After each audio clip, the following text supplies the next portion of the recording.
环球大战线深入世界最前线，全球各地的观众朋友，大家好，我是叶思敏。今天节目我们会来关心到今天最大的主题是日元逼近160大关了，又再次逼近了。这个时候呢，日本怎么做？狂卖美债来自救。现在呢，我们来看到最新有关于日债的部分，殖利率飙破了4%。爆出40年来最大的一场危机，美债的部分现在其实也是压顶自身难保了哦。日本是不是看懂了？只有目前是自己才能救自己呢？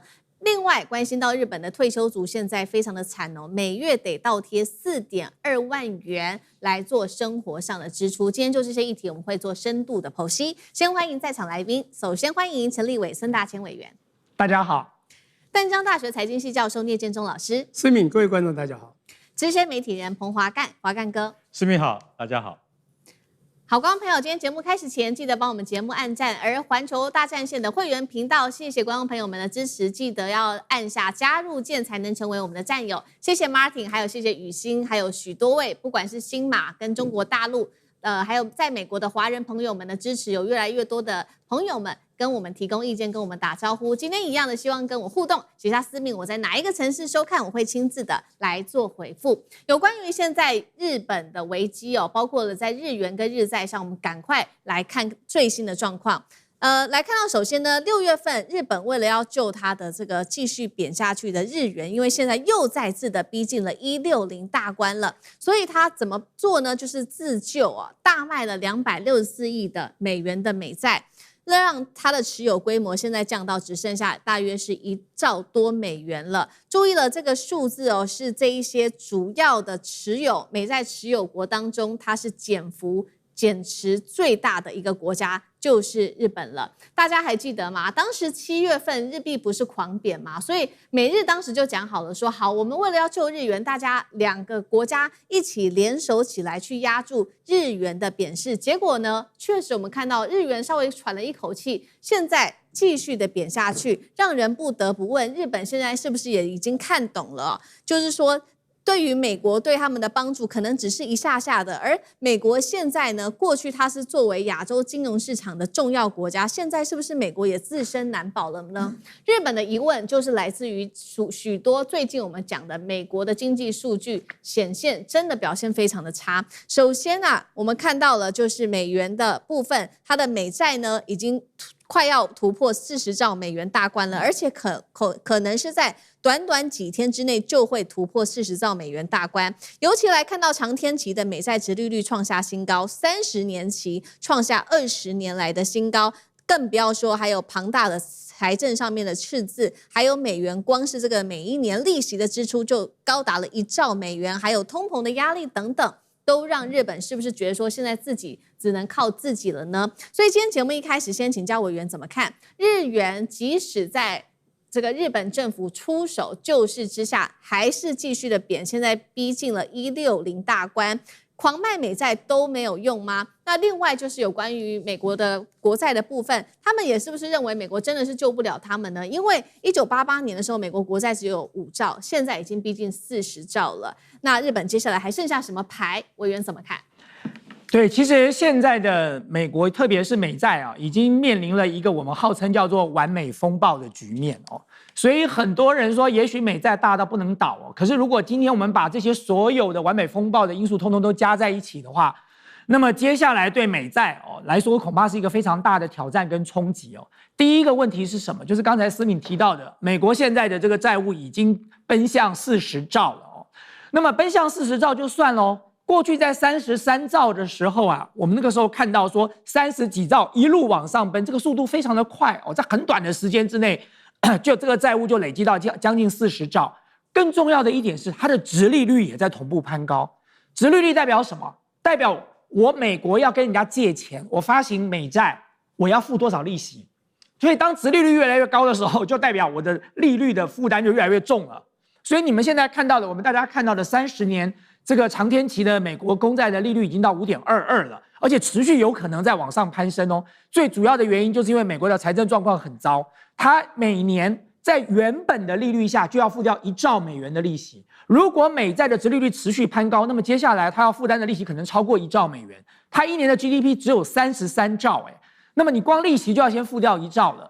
那所以大家对美债现在最大的疑问是什么？美国会不会债务违约？所谓的债务违约，不见得是美国会倒闭哦。很多人说美国大到不能倒，的确，但是美国会不会债务违约，这是另外一回事哦。比如说，美国有没有可能像川普当时讲的，说你所有的盟友持有我的国债都拉到100年，100年以后我再还你，有没有可能？那川普有这样的想法哦。那么美国有没有可能要求在利率上打折？这些都是债务违约啊，就我还不起这么多利息了，那我要不要来做个债务打折？以美国用地缘政治的压力去压迫这些持有美债的盟国，不是没有这种可能哦。所以就牵涉到第二个问题了，为什么大家在卖美债？因为大家就怕万一他债务违约了，我怎么办？或者万一他拿地缘政治风险来威胁我的时候，要我把这个时间拉得更长，利率降低打折，我究竟是要答应还是不答应呢？与其到时候损失，我不如现在就把美债赶快能卖掉一些就卖了。那你更不要讲，还有很多跟美国不对盘的国家，包含像中国大陆，他了解美国磨刀霍霍的就即将要面对它了，他当然宁愿卖美债，改为持有实体的黄金啊，这更为保险呢。那么第三个问题就是日本现在正在卖美债啊，他为了要救日元嘛。可是当然啦，日本用卖美债的方式去救日元是根本不可能解决问题的，那只能暂时减缓这个日元贬值的速度。可是实质上，如果你不解决现在日本跟美国基本利率的这么大的一个差距，日本如果不升息，那么大家的这个利差交易会持续的交易下去啊，大家来赚利差。所以在这种过程当中，你说日本接下来不靠美国自己来救，自己来阻挡，那他势必要买美债，所以市场上的美债会越来越多。各位知道，当美债越来越多的时候，这代表什么？大家不要美债，可是美国现在又要跟大家借钱，所以我只好用更高的利息来借了。这就是为什么最近我们看到的整个美债的殖利率往上攀升。那么同时，日元要救，我刚才也提过了，几乎没有办法，除了升息没有办法，要么另外一条路就是你干脆就放手让它贬，贬到另外一个平衡点。那么这个平衡点可能很低哦，也许160、170、180都有可能。但是你唯有如此哦，你就只有2个选择。但是市场干预绝对不可行，这过去的这个金融操作的过程当中都一再的证明，除非你日本有无穷无尽的子弹，但是你没有，所以你最终会耗掉子弹，然后把这些子弹反而送给了那些去做炒汇的人，变成他们的收入了。那么这并不是一件聪明的事。好，所以其实日本也看到当前美国的经济上面的问题，他们现在靠自己来救自己，但是看起来卖美债对于现在当前的日币狂贬来说，可以说是杯水车薪。那这个就是有关于日元的问题，到现在仍然是无解的。那日债的问题，现在看起来可能又是另外一场即将引爆的金融风暴吗？尤其我们要来看到的是，人家说这个叫做40年来最大危机，震惊金融圈、央行跟投资机构，就是因为8月18号这一天，日本10年期国债殖利率冲破了将近2.9%，已经超过2.9%，创1996年以来最高，30年期更糟了，这个殖利率更是正式突破4%。目前日本债务是1100兆日元，什么意思？就是占 GDP 占比已经超过了250%了。有专家说，比当年的希腊危机还要更危险，真的是这样吗？下一场风暴会落在日债，先是日元，再是日债吗？那聂老师怎么看？OK， 欧债危机的时候我研究过啊，那是金总会，我们那时候接到第一个案子就是我接的，所以对当时的那个日本啊、美国啊的债务我有所了解。当然，欧洲最主要是欧洲5国所带动的这个英德法加5国的总债务，在2008年的时候，他们是总共欠10兆美金，当时就研究了日本和美国也是10兆。2008年大家去看一下，都是10兆美金。那这个三角都的问题，为什么欧洲出问题？是因为有2个重要的东西我们必须要了解。我们在玩债务，你会出问题。第一个结构性会出问题，叫 structural problem。第二是 liquidity， 叫流通性的问题。我坦白跟各位报告，其实欧洲出问题是这2个问题都是大问题。第一个，大家国债都是互相向别人借；第二，流动性呢，只要呢你缺钱呢，就会人家可能就对你债信不保，就你们没办法流通了。可是美国这个问题呢，会出在哪里？美国结构性问题很大，它现在已经突破40兆了，很有结构性问题。可是因为它印钞票，大家会买，所以流动性问题没问题。日本其实没有问题啦，从某个角度，但是我要讲后来有问题了。当时也是10兆，其实现在其实用当时的汇率1:120也是10几兆哦。现在呢，其实日本的这个 GDP 是4.4左右，4.3、4.4的 GDP， 它现在欠的现在美元算是8.7、8.8，是200%了。坦白说，200%其实是非常高，因为国际间的国债的临界点，一般的国家是60%，200%非常高。好，那现在它为什么不出问题？因为它是内债，日本人是欠自己的钱。像台湾的债也是，像台湾它有88%是内债，海外它不怕别人把你抽针倒。现在问题出在里面，也就是你知道，现在日元一直贬。他要救，一个是央行这边要救汇率，刚刚有讲到，讲不好听点，你要创造日元需求，你去卖美债，你 sell US dollar， 你 buy 这个Japanese yen， 但重点呢，外面投资客更清楚这个市场导向，市场有力量比政府两做，你的力量有限，能力有限，在此时的美国也不行，这时候呢，你还是一面倒，还是输。第二个，你现在用财政地方来了，就属于财政部分，你要用 consumer tax， 叫做消费税，大家都知道啊。他从这个1989年沿路从3%、5%、8%、10%，因为我本身在日本的消费，我非常记得这个情。现在2年要维持，今天降到1%，未来你的黑洞就产生了，你将来还要去补足未来的少的税收。现在一个国家在财政上2大问题，就是 debt ratio， 就是你的国债除以你的 GDP 不能超过60%，超过60%是要看你国力的大小。第二个呢，就是你的财政赤字的 ratio， 财政 ratio 就是你的这个deficit， 就是你不要超过3%，它现在刚好要到临界点。那什么是这个所谓的财政赤字呢？也就是财政预算里面的政府的支出减税收。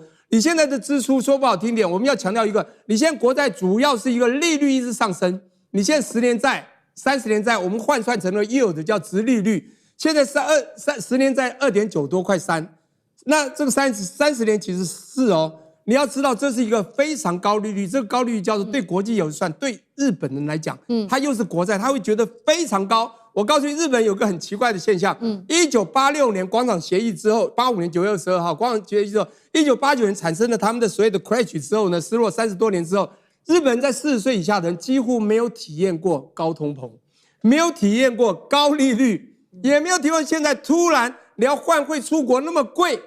又加上好，政府要我继续买国债，发觉什么3%、4%，我划不来。我跟你讲，当你的内在不支持你国家，这是后面我讲的流动性的问题，未来会产生。他现在不会被国际抽资，但是他的自己日本人会受不了。我要讲的重点就是，我们表象看起来日本现在做的一切政策好像都有蛛丝马迹可循。可是你要知道日本人的习性，当你日本人他已经自己受到了创伤，我们讲的笨蛋这个问题在经济，这克林顿讲的嘛，你不觉得高市有很多的笨蛋的后续他没有想到，包括消费税未来的所有的，你知道我们在玩这个经济学叫 business cycle， 未来引申的未来的恶性循环可能会更严重。那 anyway， 我的意思就是说，现在它其实在结构性有问题很高，流动性看起来以我的研究没有什么问题，可是未来有问题，因为现在它整个市场转变。人民对他不信的时候，他的国债都出问题，尤其现在日本人年轻哦，是走小确幸，不像过去以这个忠贞爱国，就是以军国思想来效忠国家，将来就会出问题。好，所以这个源头我们也看到，现在整体的日本人对于国家还有包括了高市早苗的不信任哦，还有整体这个日元跟日债结构性的问题，造成现在可以看到日本的内需哦，还有当地的这个消费状况确实出了很大的问题，所以我们就要赶快来看到的是内部的最新经济问题，是日本的第二季 GDP 季增幅只有0.3%，远低于原本市场的预期，而且私人消费明显下滑，资本支出也因此下降。但是这个时候碰到的是日本国内有高通膨的问题，影响最大的就是65岁以上的退休族，这不是一个人，是一个群体的一个问题。所以我们要来看到一个细节，比如说我们拿一个案例来看，这一位是72岁，她叫做菅井女士，她独居在这个新泻县村上市，距离东京5个小时的一个地方。她说呢，每个月的退休金是11万日元，但是重点来了，因为现在中东不是在打仗吗？导致这个能源成本啊，还有这个燃油啊，全部都上升，已经占他月收入的1/3了。他说生活可以说是陷入拮据，无奈表示没有钱的时候只能忍着，因为他真的别无选择。我们刚刚说的这不是单一案例哦，所以在当地有许多的人类似这位女士一样，他们就一起发起了在当地的一个请愿活动。12月的请愿活动就是要求高市早苗说，你已经注意到现在日本国内高通膨的问题了吧？你这个退休金是不是也应该要跟着涨，来救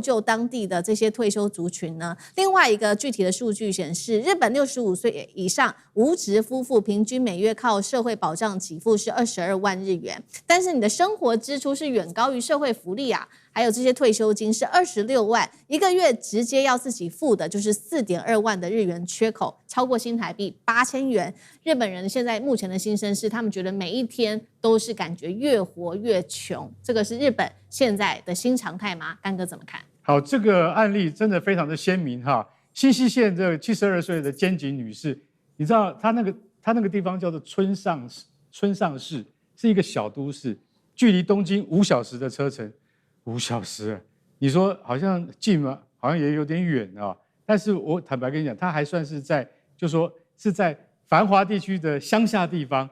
那它那个都市有一个，就是等于是日本普遍的现象，就是说你一打开门，你看到左右邻居，他65岁，他66岁，他67岁，他自己本身72岁，你就会发现说啊，我们这个是老人都市。4成5的人口高于65岁，大家就晓得，那这65岁应该是颐养天年啊，含饴弄孙的年纪嘛？不是。这个菅井女士，她在70岁之前，她还在食品工厂上班，她老公也是，后来她老公得了癌症啊，不幸在去年去世了。那你想，那本来是夫妇2个一起住嘛，那子女在外面，其实2个人的话应该可以支撑一个家庭，你错了。当他剩下他孤单一人的时候，他发现他本来他现在已经就退休了嘛，他本来一个月大概有11万日元退休金，11万等于多少台币呢？不到3万块，不到3万块在台北非常拮据了，你什么都不能乱买。那发生在他那个乡下地方也是一样，大家知道日本老实讲一句，他已经30年没有涨过薪水了。因为通膨紧缩嘛，大家知道，通膨紧缩就代表什么？代表你的东西不能够涨价，所以一直来讲，不能涨价的话，那怎么办？企业赚不到钱，企业一赚不到钱，我就没有办法给员工加薪，员工不加薪就不敢购买。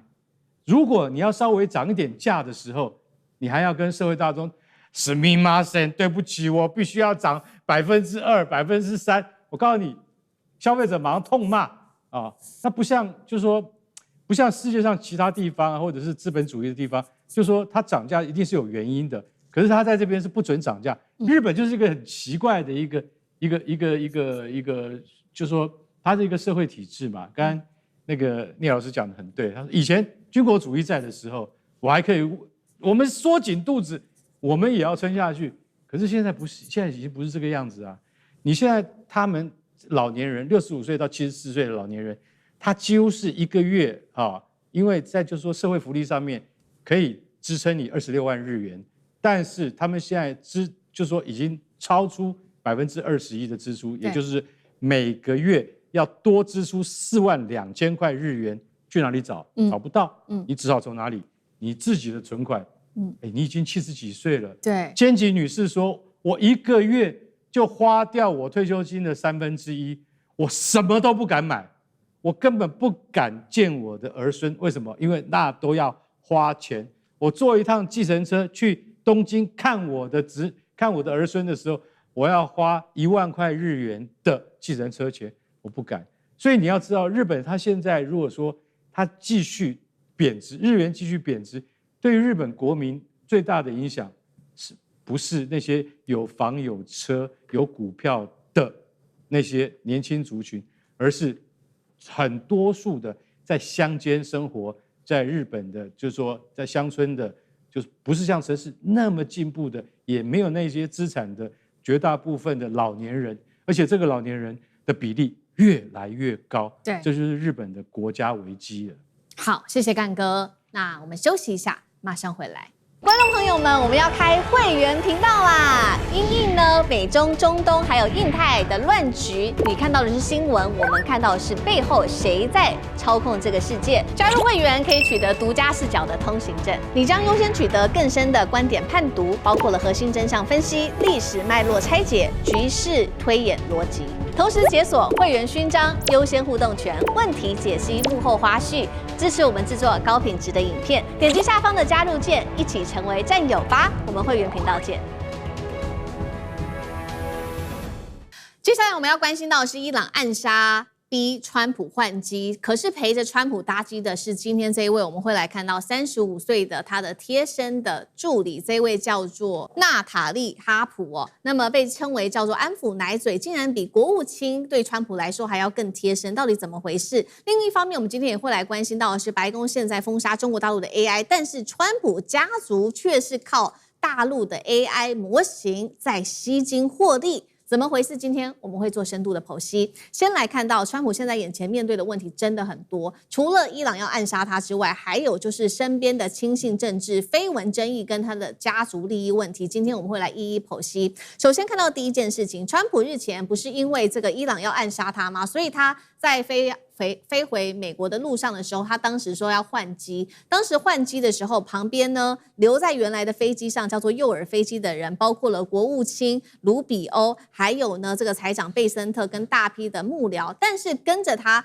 坐上另外一架飞机的人是谁呢？就是35岁的娜塔莉·哈普。娜塔莉·哈普她金发亮眼，我们可以看到长相真的非常的亮丽，而且能力很好。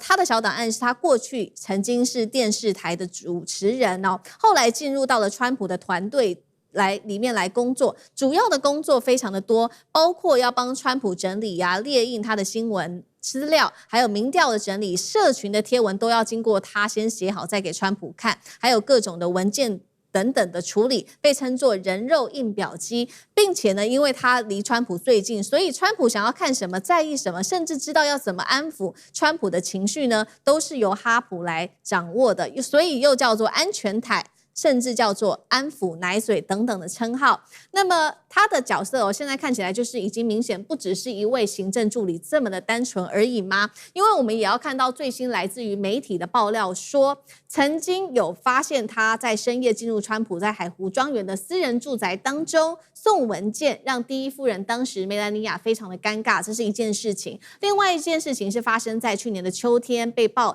曾经进入川普私人飞机的卧室，让部分的工作人员感到非常的震惊哦，因为他们说那里是他们不敢冒险进入的地方。所以呢，针对于这样子的一个传闻，我们看到不仅仅是民众在传，媒体在报，民主党的参议员是这样子针对这一起事件。当时就非常的气愤，他就讽刺川普只是整天想要打高尔夫球、炒股票、盖宴会厅，甚至带着哈普搭乘卡达提供的空中宫殿来去出游，根本没有心要好好的治理国家。而17日，川普在接受 CNN 的记者追问有关于他跟哈普的这个关系的时候，他直接叫他安静哦，并且转移话题。我们今天会特别来关注这件事情，是因为呢，他是他身边非常重要的人，可能会影响到川普的政治上面的决策，所以干哥您如何看目前针对于媒体的各种报道？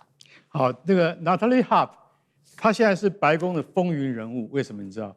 大家晓得，她现在等于是川普最贴身的助理啊，她不算是幕僚，因为她的出身背景是美国电视网的一个主持人。事实上，她的新闻资历还不够深，但是呢，她的主持的功夫还算不错，所以说因为这样子，其实他本来就是川普的支持者，但是他为什么会接近川普呢？其实这个故事是有洋葱的。我们看着他的亮丽的外形，大家要晓得说他是怎么样跟川普接触的，因为他是骨癌的患者。那他这个因为川普在第一任的时候有大力推行，也就是说他要那个就是一个法案啊，就是叫做试药权法案。什么叫试药权法案？就是一种新药可以对骨癌有效的，他就毅然的，就是 Natalie Hope， 他就毅然去接受了，因为这是川普总统推行的法案。后来你知道奇迹出现了， Natalie Hope 的骨癌痊愈了，从此以后他对川普五体投地，总统你是我一生的贵人，我这一生毕生我都要贡献于你啊，对，我只在乎你。听了这个反对党的阵营，鸡皮疙瘩都起来了。他说我只在乎川普这样子，然后他说只有我懂你啊，只有我懂川普。这我跟你讲，很多女性的选民听了真的跳脚，说你怎么可以这样总统讲话？那他半夜会私闯海湖庄园，为什么？他的理由是说，这个梅兰妮亚就算在，他也知道我闯进去是干嘛用的，你知道？因为我要赶快跟他汇报最新的情况，不管是深夜，只要总统还没有睡的话，他就会冲进去。连他们去打高尔夫球，Natalie Hope 他真的背着印表机到那个高尔夫球场，然后他自己还换球鞋，为什么要跑得过总统？所以大家就晓得说，看到这一个等于是红粉知己吧，然后非常的贴心的帮川普准备了很多会议的事情，还会随时列印出他重要的行程，然后把在社群上面 Twitter 上面对川普有利的他喜欢听的赶快印来给他看，龙心大悦。所以大家就晓得说他的角色非常重要，被美国的媒体把他安了一个名字，叫做安抚奶嘴。当然，对于一个35岁的这个白宫的助理和80岁总统之间有没有什么不可告人的情愫？说一句实在话，那个是八卦杂志去做文章。但是听完我刚才讲，就是说，其实它是有一个过程到现在。那现在呢，这个 Natalie Hope 闹得最大的一个新闻，就是在上个月的时候，大家还记得吗？川普因为要躲避可能的伊朗的飞弹攻击，他竟然把贝森特和卢比欧这些幕僚通通丢在空军1号上面，然后他自己去坐了空军2号，飞到那个英国的基地去降落。结果空军1号在后面赶到那个在10几分钟后降落之后，发现总统怎么从别的飞机上面跳下来？所以大家就晓得说，你们根本没有那个哈普的一半啊迷人。为什么？因为他现在川普真的少不了他，少了他的话，川普可能真的会得心脏病的。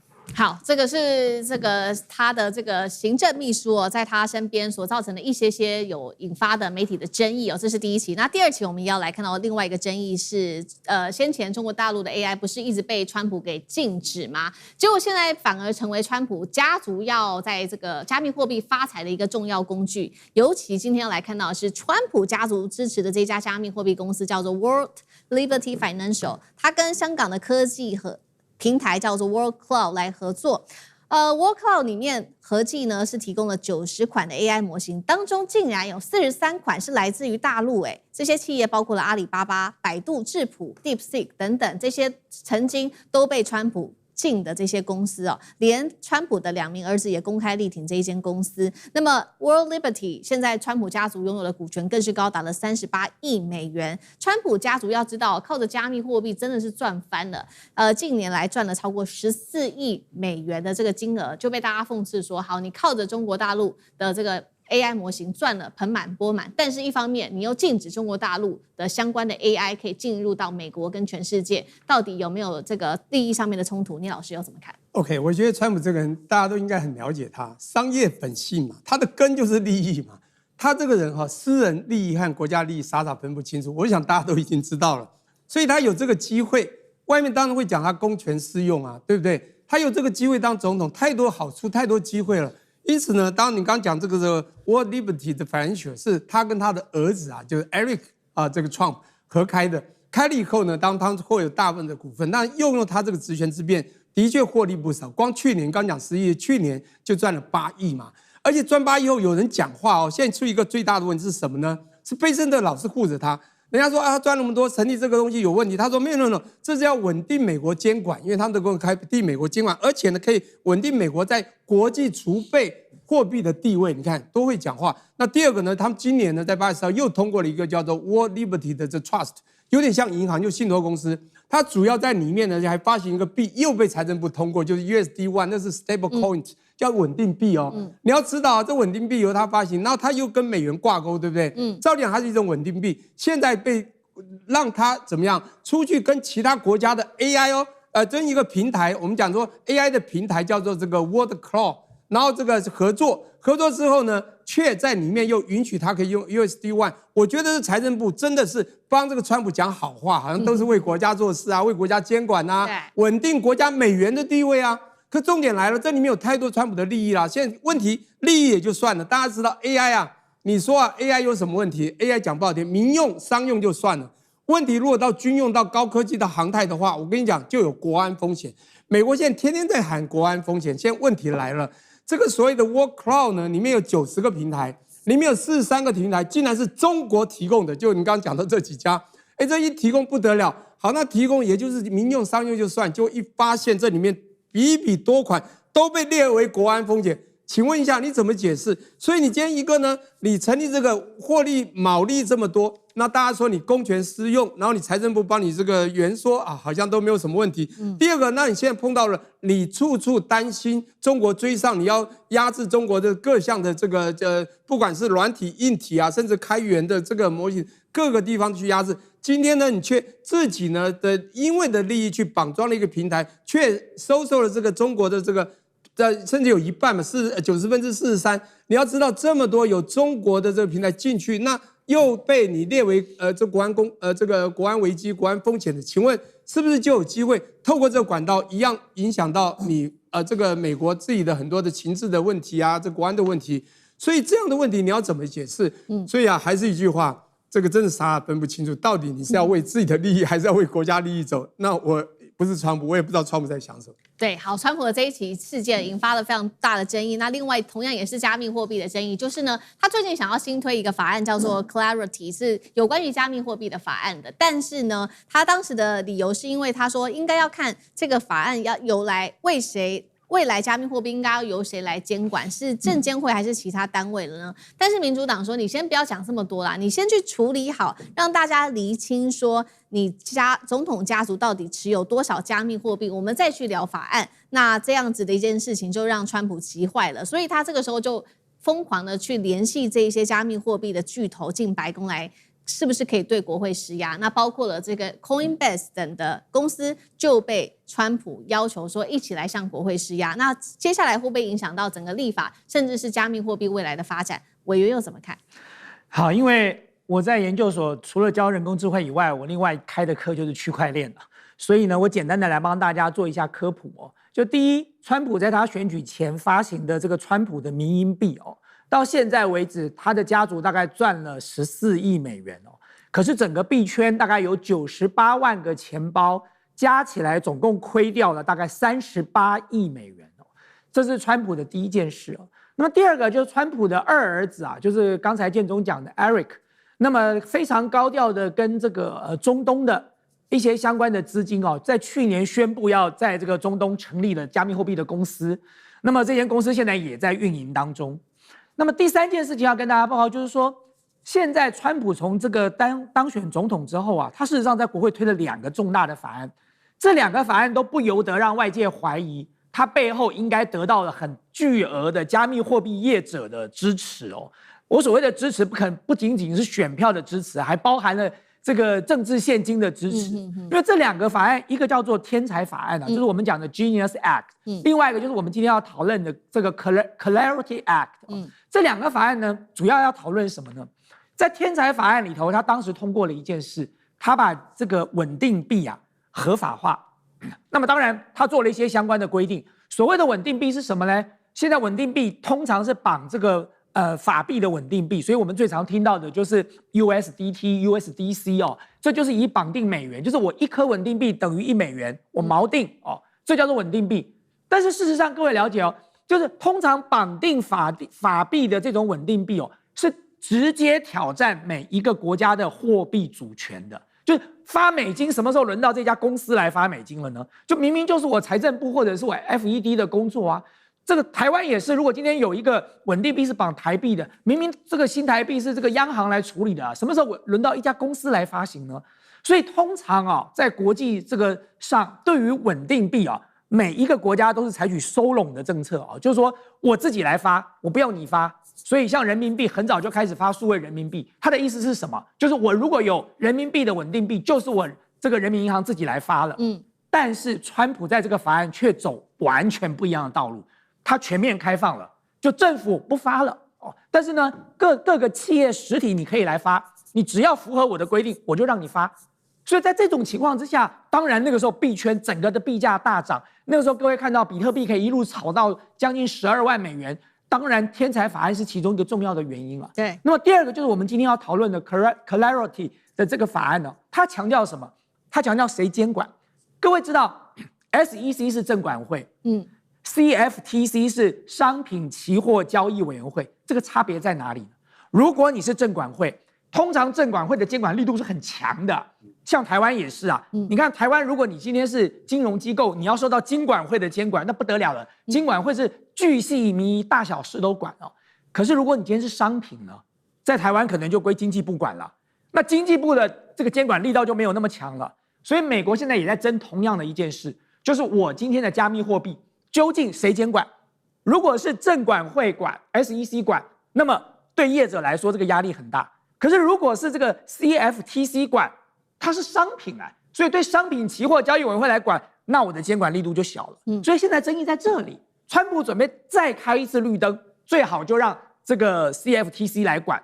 那么这样子，当然对于整个加密货币业者来说，简直就是一个天大的好消息耶。然后最后一个在争议的是什么呢？就是稳定币可不可以给利息？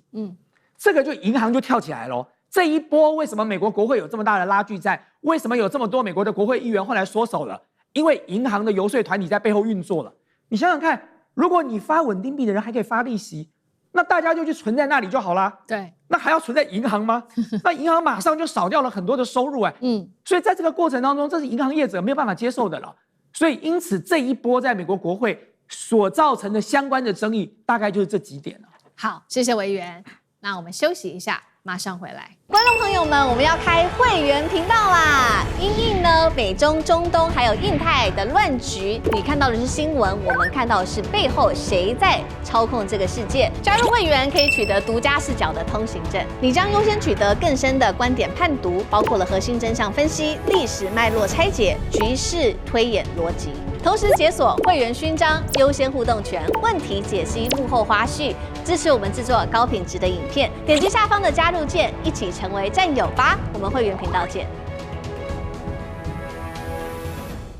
好，有关于美伊战事，赶快来看到川普画地图就想要吞荷姆兹海峡。马这时候伊朗出招了，2枚的飞弹狠狠的打在荷姆兹海峡上面，狠狠的打脸美国。而且呢，川普现在说画个地图他就想要吞荷姆兹吗？美军这下急了，还说呢接下来要拿下德黑兰的话，他们要用 B61核弹终极做一个终极的一击，真的能有效吗？今天就这些议题，我们会做深度的剖析。伊朗最新又开火了，我们要来看到荷姆兹的海峡，在伊朗这一次的飞弹狂射之下，又再次的急速升高了。我们现在来看到这个防空系统是阿联这边做了指控，说侦测到了2枚来自于伊朗方向所发射的这个弹道飞弹，个别是落在2个地方，包括了阿联的领海跟外海这边，而这一次，伊朗的目标其实很清楚，就是对准海上的航运。所以来自于英国方面呢，是英国的海事贸易行动办公室也很火速的接受到了这个讯息，又有商船在荷姆兹遭到抛射物给击中，而因此呢，机舱受损，还传出了有伤亡的一个情况发生。这样子的一个事件，可是吓坏了不管是船东啊、保险公司或者是邮轮船长。所以我们现在来看到荷姆兹目前的船只真的是大幅快速的减少。首先我们来看到战前每天大约是130艘左右的商船穿越这边，但是现在只剩下6艘船开在荷姆兹上面了，超级邮轮也因此我们看到他们的保险费狂飙，单日的运价飙到了现在是来到了51万美元的一个最新数字，创6月下旬以来最新高。而在此刻，伊朗继续的撂狠话，他说：“美国，你如果不履行当时6月份你答应好的事情，也就是解除港口的封锁、制裁跟对于这个伊朗的军事威胁的话，那么荷姆兹你就不要想了，我们永远都不会让荷姆兹海峡去开放的。”川普针对伊朗不断的呛声，他怎么应对呢？竟然是出了一个奇招。我们来看到他立刻的 po 上了这一张新的，在他的真实社群上 po 出了荷姆兹海峡的地图，上面还写 New U.S. Territory， 就是美国新的一个领土哦，他直接这样子做，但真的有用吗？有人理他吗？华盛顿邮报这边也最新做了一个报道，说美伊战事可能改变美国在中东军事存在的迹象，浮出台面，什么意思呢？华盛顿邮报这边得到了知情人士消息，指出说，美国可能完全的撤出波湾地区，美军在这边数十年的时间呢，我现在说有可能撤出，到底怎么一回事？所以今天节目一开始，首先问委员2个问题，有关于第一个是伊朗的飞弹去狂射荷姆兹海峡，这边等于是荷姆兹现在被这个伊朗给全部的控制吗？那川普这时候拿出了一个新的地图，真的有用吗？是不是精神状况等等也有出问题？再来就是波湾地区了，美军如果真的撤出了波湾地区，等于数十年来是当地最大的一个巨变，也宣告美军在这边的中东霸权正式瓦解吗？委员怎么看？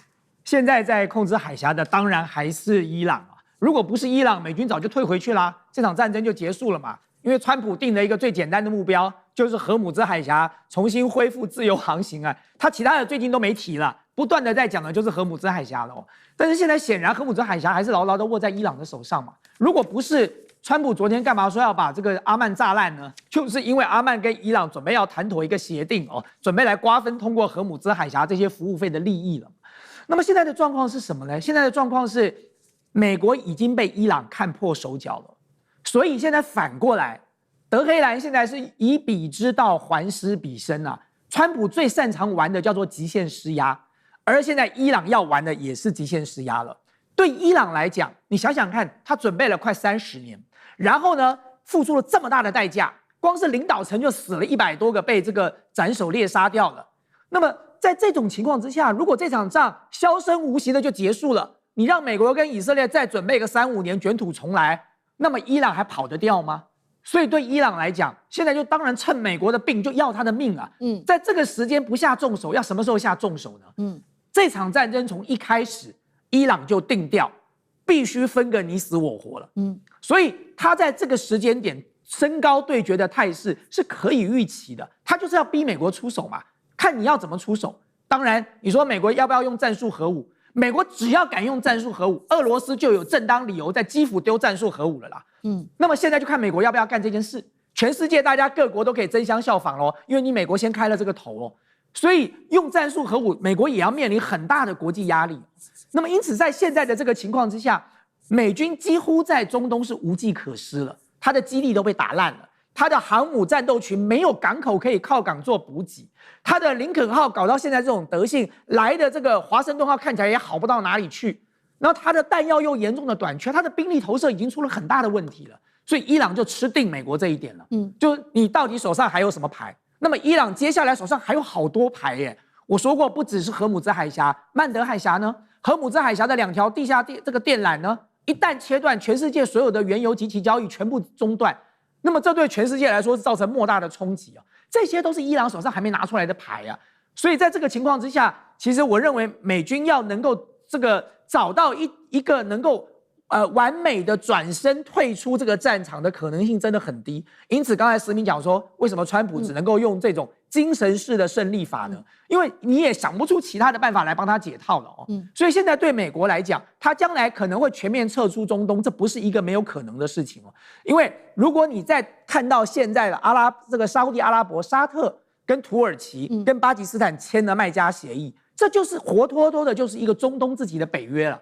所以以后中东的秩序由中东的国家自己来决定了。那么如果埃及再加入，这个伊朗跟这个伊拉克再加入，那么这样的一个联盟就足以把美军所有的力量都推出中东了。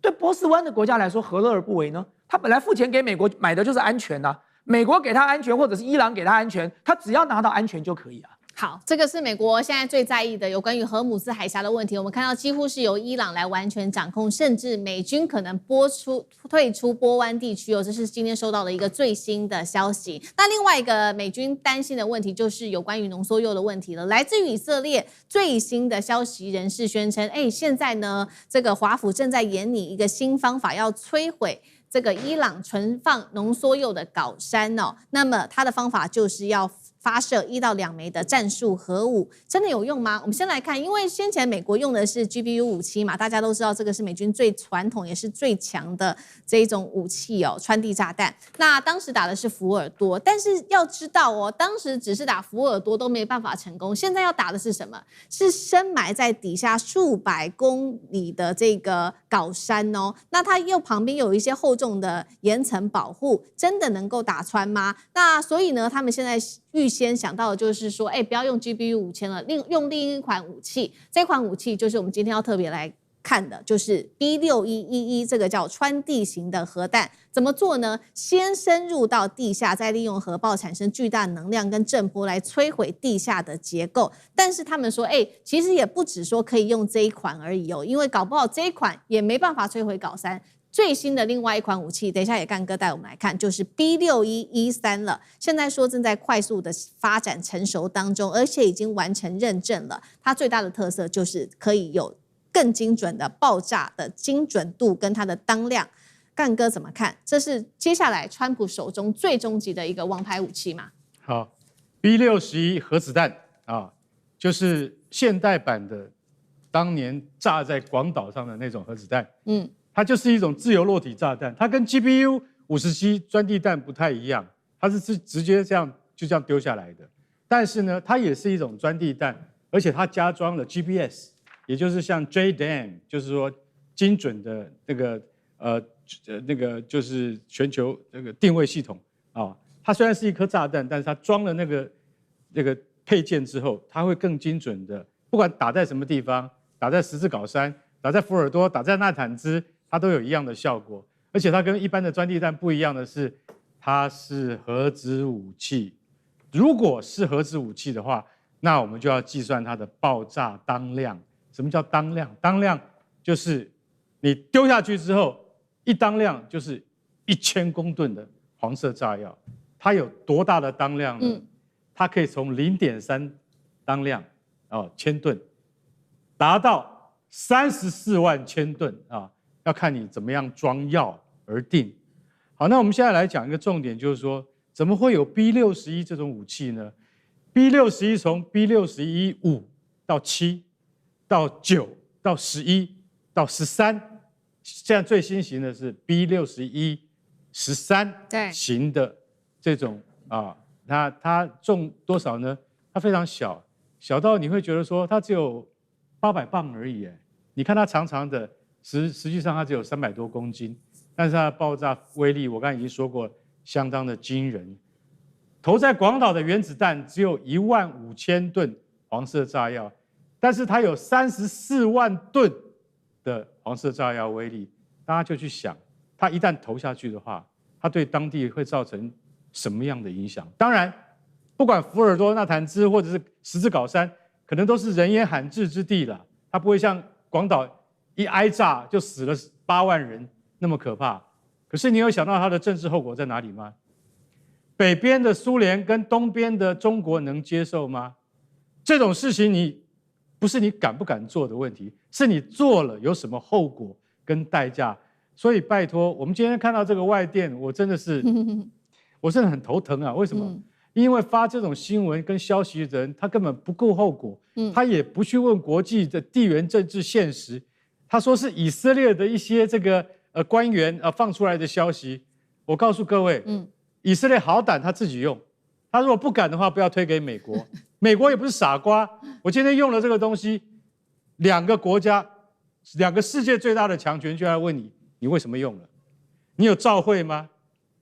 告诉各位，在核子保证毁灭的时代，你没有照会对方的话，就是战争行为。对方可以进行报复，为什么？你已经影响到我的国家的权益了。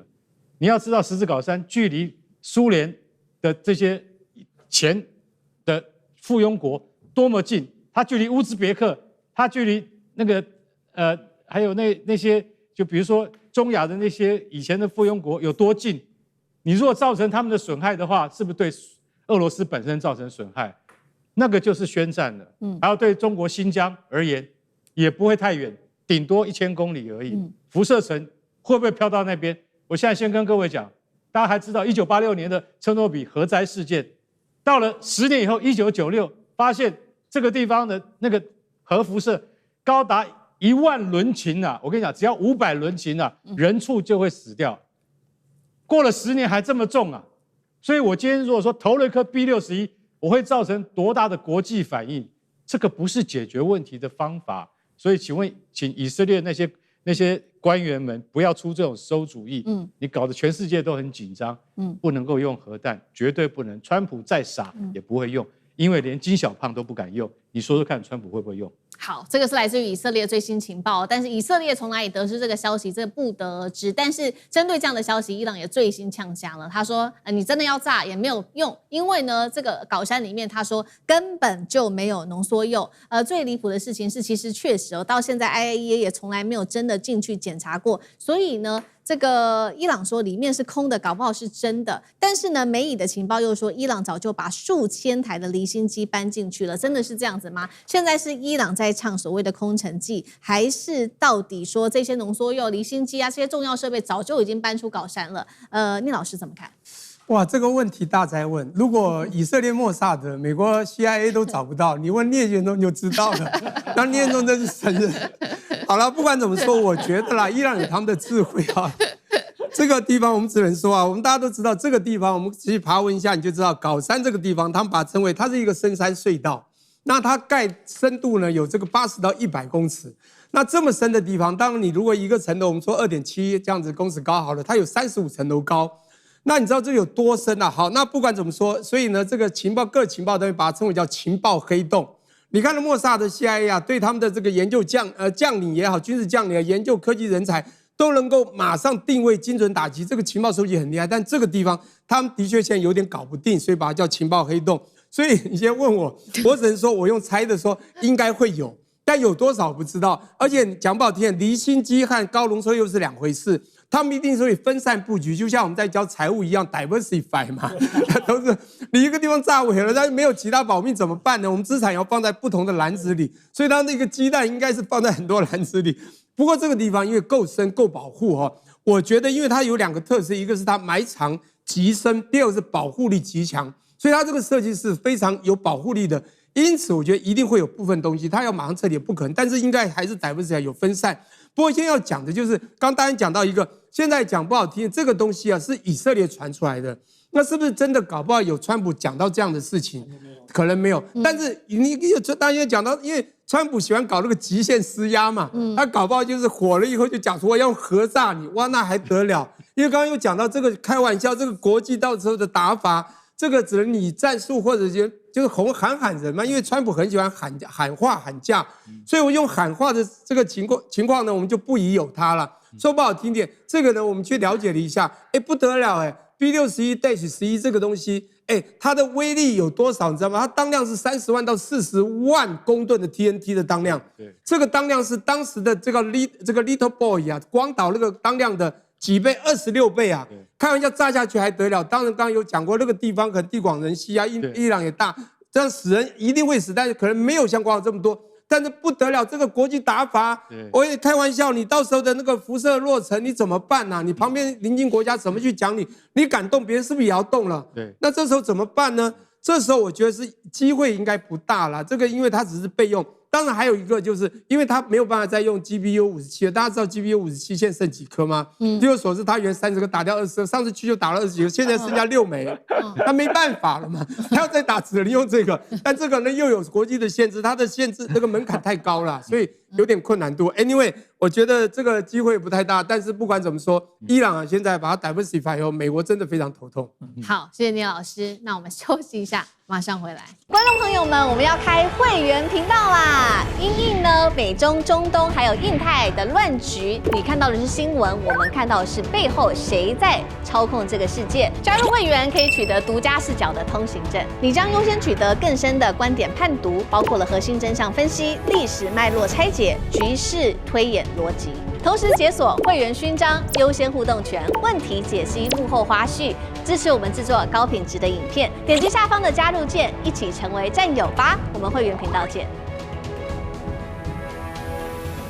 接下来看到的是中国大陆的科技反杀美国了。这时候美军出钱养出的竟然是语速的这一款机器人。等一下有现场一个最新画面，它叫超人哦。那这个是第一个。第二件事情是美军的核飞弹基地也服软，指明了即使美国政府进大疆，但是他们还是要买大疆的机器人。现在飞鸿供应链可以说是全面崩塌。今天会做深度的剖析。好，赶快来看到这是最新消息了。宇树科技8月19号正式的登上了上海科创板的 IPO， 股价每股来到了150元的人民币，开盘冲到了1100元，涨幅甚至爆冲了超过629%。市场到底在疯什么呢？因为宇树最近丢出来的机器人真的太有画面了。我们赶快来看现场最新画面。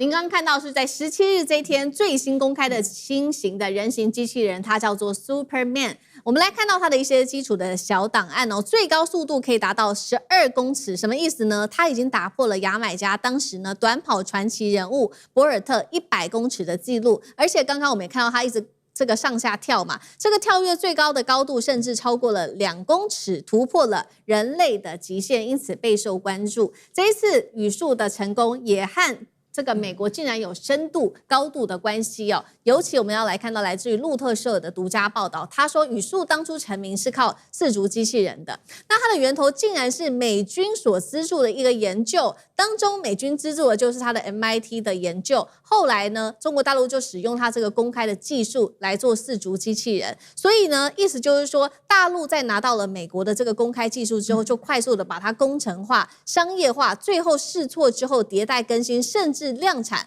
连美国都没有办法用的技术，他们直接拿下来把它量产了。那宇树在2023年因此推出了这款 Go2 售价最低$1600的机器人，取得了全球重要市占，因此声名大噪。连美军在2023年都觉得说，没有办法找到比大陆这一款 Go2 更好的4足机器人了，所以他当时就申请可不可以豁免啊，让我们美方也拥有2只这样子的 Go2 的机器狗呢？所以今天节目一开始先请教委员怎么看？美国是如何率先？刚刚说了嘛，先开发出了技术，结果被大陆给掌握之后，甚至做成功，还把它量产的。那 Go2 出来之后，等于也是美国的机器人已经远远落后了吗？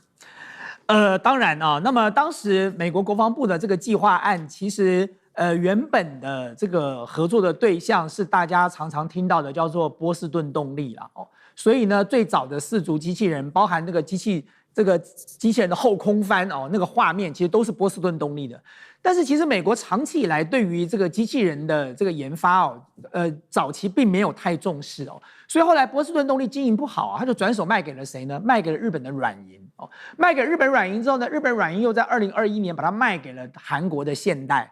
那韩国的现代在2026年把所有的股权买下来了，所以波士顿动力这间美国最早的跟军方曾经合作的这间机器人公司，现在是韩国拥有的。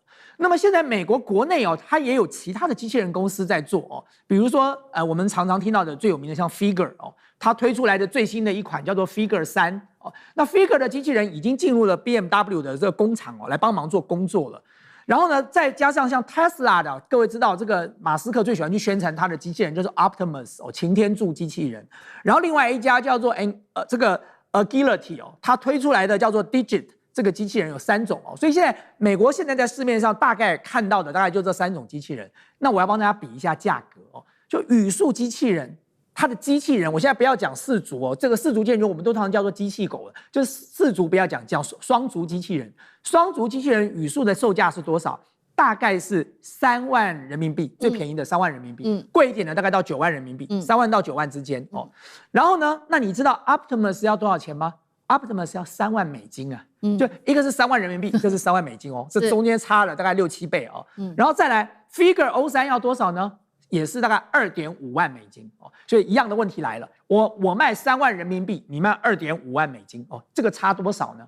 然后再来 Digit 卖多少呢？更狠，这个 Digit 的价格现在一直都降不下来，最早是卖到25万一台哦，然后你现在稍微降下来一点，可能也要个7、8万美金哦。所以在这种情况之下，当然宇树机器人是性能好 ，CP 值高，价格又便宜啊，所以它当然具有竞争力啊。那么现在中美之间的机器人的竞争，各位现在只是看到机器人的表演啊，各式各样的动作，但其实我要跟各位讲，中美之间的机器人竞争已经进入下一个阶段了。真正的机器人能不能够正式走入你的家庭，当你的这个家里的管家，帮你执行家里的业务？